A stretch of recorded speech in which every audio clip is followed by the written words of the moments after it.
Now I know what many of you are thinking. What the heck was that? That was a turkey call. And as a hunter, it is one of my favorite things to hear in the spring, because it means I'm going to see something besides trees, songbirds, and squirrels. Throughout my life, many things can be used to describe me, most of which are not that nice, but let's not talk about those. For today, I would like to introduce myself, and I shall do that with the help of 3 of my favorite things. For this speech, I chose my turkey call, my Xbox controller, and my pocket watch to best represent me. Does anyone else hear that turkey? For my first object, I chose my turkey call. I chose this because I take every chance I can to go hunting. I have always had fun hunting with my dad, and there's just something therapeutic about sitting in the woods, listening to the birds chirp and hearing the wind blow through the trees. I believe I wouldn't be the man I am today if had my dad not take me hunting with him. When I'm not hunting, though, I'm usually playing video games, and that brings me to my second object. For my second object, I chose my Xbox controller. I chose this because I spend all of my free time playing video games.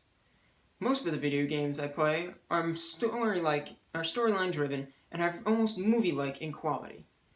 I believe it is because of this that I've learned to appreciate storytelling more. Whether it is in movies, TV shows, books, or video games. Some of my greatest memories I have with my dad are playing video games with him. Now, many of my favorite video games are actually based off of major turning points in history, and that leads me to my final object. For my final object, I chose the pocket watch I got on my last trip to Gettysburg.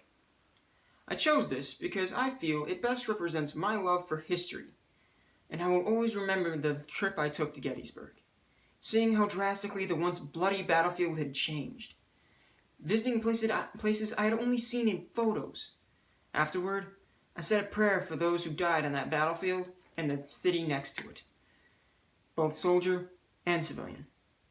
On that depressing note, it's about time I wrap this up. For this speech, I hope you have all learned a little about me and what has influenced my life. I have told you how hunting, playing video games, and my love for history have influenced me and made me who I am today. Now, if you'll excuse me, there's a turkey in my front yard.